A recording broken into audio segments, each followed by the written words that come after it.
विज्ञान के इतिहास से ये कहानी है ऐसी किताब की जिसमें हर बीमारी का इलाज है, हर दवा को बनाने का राज है, ब्रह्मांड के सारे सवालों के जवाब है। ये है वॉयनेज मैन्युस्क्रिप्ट।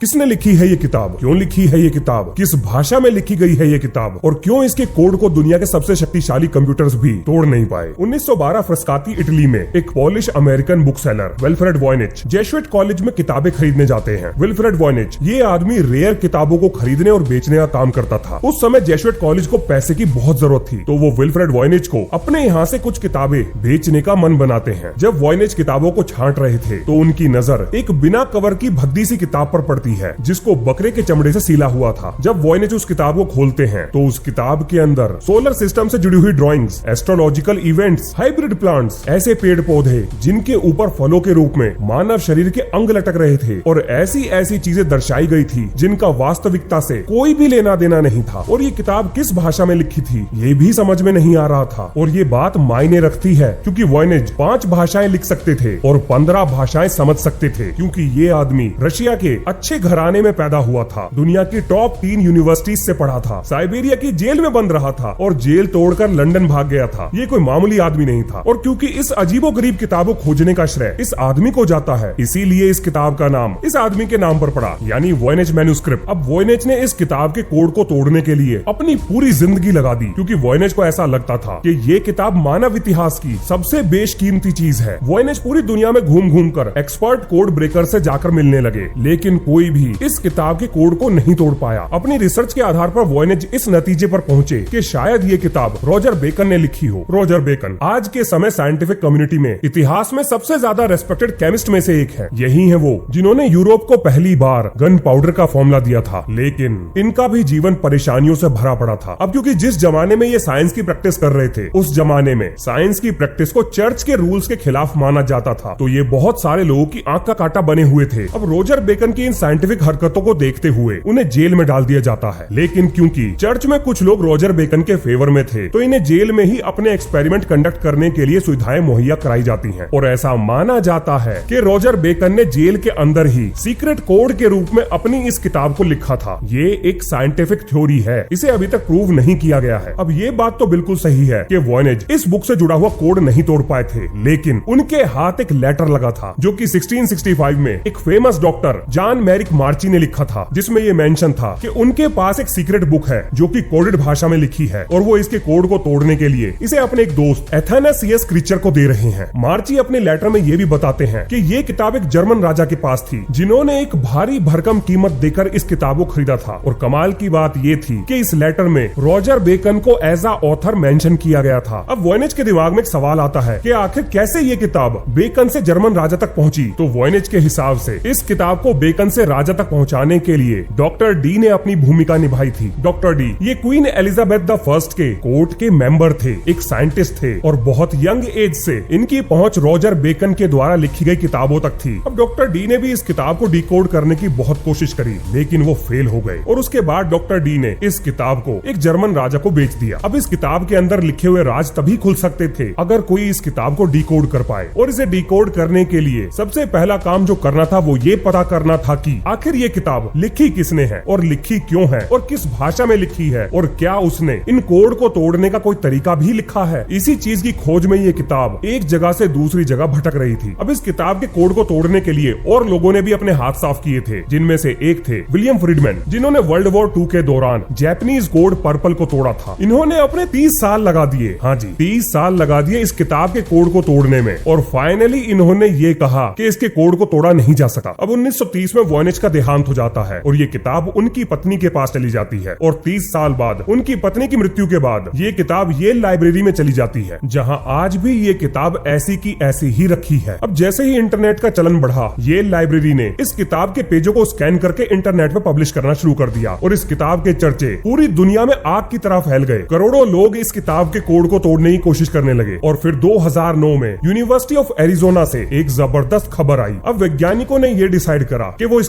किताब की रेडियो कार्बन डेटिंग करेंगे और पता लगाएंगे कि आखिर ये किताब कितनी पुरानी है और ये किस जमाने की है, और उसके हिसाब से अंदाजा लगाया जाएगा कि उस जमाने में कौन कौन ऐसे लोग थे जो इस तरह की साइंटिफिक रिसर्च कर रहे थे, ताकि इस चीज के पास पहुंचा जा सके कि आखिर इस किताब को किसने लिखा होगा। अब रेडियो कार्बन डेटिंग के जो रिजल्ट आए उन्होंने सबको चौंका दिया, क्योंकि ये किताब 13वीं शताब्दी की थी ही नहीं, बल्कि ये किताब 15वीं शताब्दी की निकली। यानी ये किताब रॉजर बेकन के द्वारा नहीं लिखी गई थी। इसका मतलब ये हुआ कि जितनी भी थ्योरीज रॉजर बेकन को लेकर बनाई गई, सब पर विराम लग गया और घूम फिर कर सभी लोग वहीं आ गए कि आखिर इस किताब को लिखा किसने है। लेकिन ये एक अच्छी खबर थी, क्योंकि अब वैज्ञानिकों को पहला जवाब मिल गया था कि ये किताब 15वीं शताब्दी में लिखी गई है। तो अब इस किताब पर रिसर्च तेज हो गई। अब वैज्ञानिकों का शक घूम कर जाता है महान वैज्ञानिक लियोनार्डो दा विंची की तरफ। क्या ये किताब लियोनार्डो दा विंची ने तो नहीं लिखी थी? एक इंडिपेंडेंट रिसर्चर डॉक्टर शेरवुड ने ये दावा किया कि ये किताब किसी और ने नहीं बल्कि लियोनार्डो दा विंची ने ही लिखी है, क्योंकि जिस समय की ये किताब है उस समय लियोनार्डो दा विंची से बड़ा वैज्ञानिक कोई था ही नहीं। आप अगर चाहे तो इंटरनेट पर जाकर एडिथ शेरवुड के द्वारा वॉयनेज मैन्युस्क्रिप्ट पर लिखा गया रिसर्च पेपर पढ़ सकते हैं। इस रिसर्च पेपर में उन्होंने ये एविडेंस दिखाए हैं कि क्यों उन्होंने इस किताब को लियोनार्डो दा विंची से जोड़ा था। अब जिस जमाने की ये किताब थी, उस जमाने में बिना किसी इंस्ट्रूमेंट के परफेक्ट सर्कल बहुत कम लोग बना सकते थे, जिनमें से लियोनार्डो दा विंची एक थे। इस किताब के एक पेज पर ऐसा ही एक सर्कल बना हुआ था, जिसमें कुछ औरतें बर्थिंग टब के अंदर बैठी थी। ये सारी औरतें प्रेग्नेंट थी, लेकिन एक औरत प्रेग्नेंट नहीं थी, बल्कि उसके हाथ में एक बच्चा था और इस औरत के हाथ में एक सितारा भी था। डॉक्टर शेरवुड के हिसाब से ये एक बर्थ रिकॉर्ड था। इस कागज पर एरीज की फोटो अप्रैल महीने को दर्शा रही थी और जिस औरत के हाथ में बच्चा था वो एग्जैक्टली हमारी घड़ियों के हिसाब से 10 बजे वाली पोजीशन पर बैठी थी। यानी उस औरत की पोजीशन ठीक बिल्कुल वही थी जो घड़ी में 10 बजे सुइयों की होती है। और कमाल की बात ये है कि लियोनार्डो दा विंची 15 अप्रैल को 10 बजे के आसपास ही पैदा हुए थे। अब क्या ये कोइंसिडेंस है? इस दावे को सपोर्ट करने वाली एक और बात थी, लियोनार्डो दा विंची अपनी सारी किताबें कोड भाषा में लिखते थे और ये किताब भी एक ऐसी कोडेड लैंग्वेज में लिखी थी जिसको तोड़ना असंभव था। अब 2016 में कैनेडियन यूनिवर्सिटी के प्रोफेसर ग्रेग कॉन्ड्रैक्ट की गाइडेंस में आर्टिफिशियल इंटेलिजेंस की मदद से वॉयनेज मैन्युस्क्रिप्ट के कोड को तोड़ने की कोशिश की गई। अब इस रिसर्च का मकसद एक ऐसा कंप्यूटर बनाना था जिसे मानव इतिहास में लिखी गई कोई भी चीज अगर दी जाए तो वो उसको पढ़ भी पाएगा और उसका अर्थ भी बता पाएगा। प्रोफेसर कॉन्ड्रैक्ट ने कंप्यूटर के डाटाबेस में कई सौ मैन्युस्क्रिप्ट से लैंग्वेज को उठाकर कंप्यूटर में डाल दिया, ताकि कंप्यूटर इस डाटाबेस से वॉयनेज मैन्युस्क्रिप्ट की भाषा को कंपेयर करके उसका कोई अर्थ निकाल सके। और क्योंकि ये कंप्यूटर मानव दिमाग से ये काम बहुत तेजी से कर सकता है, तो यहाँ से वैज्ञानिकों को एक उम्मीद जगी कि शायद अब इस किताब के कोड को तोड़ा जा सकता है। और आखिर फिर वो दिन आ ही गया जब कंप्यूटर ने कई हफ्तों की कैलकुलेशन करने के बाद, हाँ जी, कंप्यूटर को कई हफ्ते लगे इस रिजल्ट को देने में, फाइनली कंप्यूटर ने आंसर दिया। और कंप्यूटर ने ये कहा कि ये किताब हिब्रू में लिखी गई थी। और ये किताब हिब्रू में लिखी ही नहीं गई थी,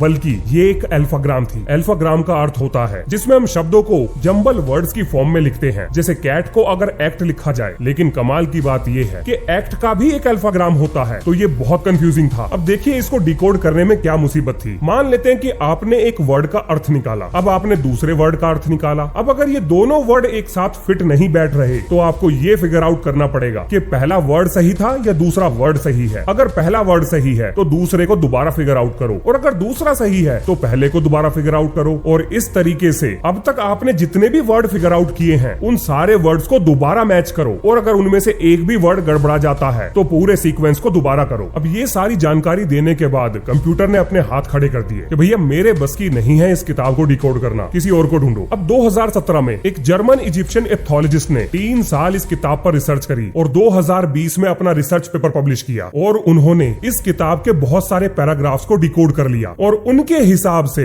ये किताब एक प्रोफेसी बताने वाली किताब थी। प्रोफेसी का अर्थ होता है भविष्य में क्या होने वाला है, यानी कि ये किताब भविष्य में होने वाली घटनाओं के बारे में जानकारी दे रही थी, ऐसा उनका मानना था। अब कुछ रिसर्चर्स का ये भी मानना है, क्या पता ये किताब कोडेड भाषा में लिखी ही ना गई हो, क्या पता कि इस किताब को लेकर अब तक हमारी अप्रोच ही गलत हो, क्या पता जिस भाषा में ये किताब लिखी गई है वो एक भाषा ही हो, एक ऐसी भाषा जो इंसान बोलते ही ना हो। अब इस बात के पीछे की स्ट्रॉन्ग एविडेंस था, और वो एविडेंस था ज़ोडिएक कोड। अब मैं ज़ोडिएक कोड की डिटेल में नहीं जाऊंगा, अगर आपको उसके बारे में जानना है तो आप गूगल पर जाकर उसके बारे में पढ़ सकते हैं। एक मजे की बात और बताता हूँ, जितने भी रिसर्चर्स ने इस किताब पर रिसर्च करी है वो सारे एक नतीजे पर तो पहुंच गए थे कि इस किताब में एक सिंगल एरर नहीं था, यानी जिस इंसान ने इस किताब को लिखा था उसने एक भी गलती नहीं की थी, एक भी रिपीट होने वाला वर्ड मिसप्रिंट नहीं था, पूरी किताब में कहीं भी कोई कटिंग नहीं थी और ये नामुमकिन है। अब एक नई थ्योरी का जन्म हुआ कि ये किताब एलियन बुक थी और दोबारा सामने आते हैं एरिक वॉन डैनिकन। अगर आपने पिछली वीडियो देखी है जिसमें मैंने एंटी कथीरा के बारे में बताया था, एक ऐसा टाइम ट्रेवलिंग डिवाइस जिसको कोई भी डिकोड नहीं कर पाया, उसे भी वॉन डैनिकन ने अपनी किताब चैरियट्स ऑफ गॉड में एक एलियन डिवाइस बताया था और इस किताब को भी वॉन डैनिकन ने एक एलियन बुक बताया है, क्योंकि वॉन डैनिकन ये कहते हैं कि बहुत सारी चीज धरती पर ऐसी हैं जिसे इंसान नहीं बना सकते, जैसे ये स्टोनहेंज। एक और सबूत जो वॉन डैनिकन के दावों को सपोर्ट करता है वो था पेरी रीस मैप, जिसमें हमारी धरती को इस तरीके से दिखाया गया है जैसे वो स्पेस से देखने पर नजर आएगी, जो कि असंभव था क्योंकि 1513 में धरती को स्पेस से कैसे देखा जा सकता था। अगर आपको इतिहास को चैलेंज करने वाली वॉन डैनिकन की किताबें पढ़नी है तो आप हिस्ट्री इज रॉन्ग पढ़ सकते हैं, लाजवाब किताब है। सन 2006 में दो ब्रिटिश राइटर्स गैरी केनेडी और रॉब चर्चिल ने इस किताब को मिस्टीरियस चीजों के साथ जोड़ दिया। उन्होंने अपनी किताब वॉयनेज मैन्युस्क्रिप्ट में ये दावा किया है कि ये किताब किसी के द्वारा इंसानी दिमाग को काबू करके लिखवाई गई है और इस बात को साबित करने के लिए उन्होंने अपनी किताब के अंदर बहुत सारे सबूत भी दिए हैं। अब अगर उन सबूतों को ध्यान से देखा जाए तो उनके पास ये बात कहने के स्ट्रॉन्ग एविडेंसेस हैं। इस वीडियो में मैं उनके द्वारा बताए गए फैक्ट्स और दिखाए गए सबूतों के बारे में नहीं बताऊंगा क्योंकि वो थोड़े डिस्टर्बिंग है, पर मैं आपको एक आइडिया दे देता हूँ। आपने कहीं न कहीं सुना या देखा होगा कि कुछ लोगों का शरीर उनके काबू में नहीं है या वो क्या कर रहे हैं इसकी जानकारी उन्हें नहीं होती, जिसे हमारे यहाँ देसी भाषा में कहते हैं कि इसके सर पे भूत सवार हो गया। तो कुछ कुछ इससे जुड़ी हुई चीजें ही उन्होंने अपने दावों में बताई हैं। इन्होंने अपनी किताब में हिल्डेगार्ड वॉन बेंगेन का जिक्र किया है। अब इतिहास में इस महिला को 12वीं शताब्दी के संत के रूप में दिखाया गया है, जिसने हजारों पन्नों पर इसी तरह की समझ में ना आने वाली भाषा और मिलती जुलती ड्राइंग्स के ऊपर अच्छा खासा रिटर्न मटेरियल तैयार किया था। इस महिला के अनुसार जो भी चीजें इन्हें अपने सपने में दिखती थी वो इसे किताब के रूप में उतार देती थी और इनके द्वारा लिखी गई चीजें वॉयनेज मैन्युस्क्रिप्ट से मेल खा रही थी। और जैसा कि आप जानते हो कि क्रिश्चियनिटी में एक्सोर्सिज्म पे यकीन किया जाता है। अब यहाँ पर एक चीज बतानी जरूरी है, ऐसा नहीं है कि सभी लोग इस किताब पर यकीन करते थे। कुछ ऐसे भी थे जो ये मानते थे कि किसी पागल ने इस किताब को बस ऐसे ही लिख दिया है जिसका कोई सेंस नहीं है, क्योंकि सन 2006 में एक ऑस्ट्रियन रिसर्चर ने इस किताब के ऊपर एक कंप्यूटर एनालिसिस किया और उनके कंप्यूटर एनालिसिस में ये बात निकलकर सामने आई कि इस किताब में एंडलेस मीनिंगलेस कोड लिखे हुए हैं जिनका कुछ भी मतलब नहीं है। और ये इस किताब की सबसे आसान एक्सप्लेनेशन थी कि इसे देख के आंख बंद कर लो कि ये कुछ है ही नहीं। लेकिन ऐसा नहीं है कि इस किताब में कुछ भी ऐसा नहीं था जो समझ में ना आ रहा हो। इसमें बहुत सारी चीजें ऐसी थी जिनकी पिक्चर से ये रिलेट किया जा सकता है कि ये किताब वाकई में ही कुछ और थी, यानी कुछ ऐसा जिसे समझने के लिए अभी हम तैयार ही नहीं थे। इसके बाद एक और थ्योरी का जन्म हुआ और वो ये कि ये किताब विल्फ्रेड वॉयनेज ने ही लिखी थी। अब वैसे इस पर यकीन करना मुश्किल है क्योंकि रेडियो कार्बन डेटिंग से ये पता लगा था कि ये किताब 15वीं शताब्दी के आसपास रही होगी। तो रिसर्चर्स ने ये माना कि विल्फ्रेड वॉयनेज ने 15वीं शताब्दी की बकरों की खाल कहीं से इकट्ठा करी और इस किताब का निर्माण किया ताकि वो इसे बेचकर दुनिया भर का पैसा कमा सके। लेकिन क्योंकि ये किताब किसी को भी समझ में नहीं आ रही थी तो इसके खरीदार भी उन्हें नहीं मिले और इस दावे को सपोर्ट करने के लिए उन्होंने ये कहा कि विल्फ्रेड वॉयनेज से पहले इस किताब का कहीं पर कोई जिक्र नहीं है, यानी इस किताब को पॉपुलराइज किया था विल्फ्रेड वॉयनेज ने और वो इसे रॉजर बेकन के नाम पर बेचकर बहुत सारा पैसा कमाना चाहते थे। अब कुछ रिसर्चर्स का ये भी मानना है कि विल्फ्रेड वॉयनेज को वो लेटर मिला था और उस लेटर को आधार बनाकर उन्होंने इस किताब का निर्माण किया। पर इस थ्योरी को भी चैलेंज करने वाली एक चीज सामने आ गई। इस बुक में जिस इंक का इस्तेमाल किया गया था वो इंक भी 15वीं शताब्दी की थी। अब ये कैसे हो सकता है? क्या वॉयनेज ने टाइम ट्रेवल करके ये किताब लिखी थी? लेकिन इसकी भी एक एक्सप्लेनेशन दी गई है। रिसर्चर्स ने ये कहा कि हो सकता है कि ये किताब वॉयनेज ने ना लिखी हो, लेकिन उनके पास इस तरह के डॉक्यूमेंट हो जिसको असेंबल करके ये किताब बनाई गई हो, क्योंकि जैसा कि सब जानते थे विल्फ्रेड वॉयनेज पुरानी किताबों के बहुत बड़े डीलर थे, तो जरूर उनके पास कुछ ऐसा होगा जिसको असेंबल करके उन्होंने ये किताब बनाई होगी। पर अगर उन्होंने ये किताब बनाई भी है तो भी ये लिखी किसने है? इस किताब पर लगातार टेस्ट किए गए हैं, बार बार टेस्ट किए गए हैं, जिनमें सबसे ज्यादा एडवांस टेक्निक का इस्तेमाल किया गया है जो उस जमाने में थी ही नहीं जिस जमाने की ये किताब है। तो क्या इस बात पर यकीन किया जा सकता है कि ये किताब फेक है? वेल, मेरी पर्सनल राय में जितना मैंने इसके बारे में पढ़ा है मुझे ये फेक नहीं लगी। इस किताब को greatest code of all time कहा जाता है, जो जिस दिन खुलेगा उस दिन यूनिवर्स का सबसे गहरा राज भी खोल देगा। अगली वीडियो में फिर से चलेंगे विज्ञान के इतिहास से जुड़े हुए एक नए सफर पर। तो मिलते हैं नेक्स्ट वीडियो में। जय हिंद, जय भारत।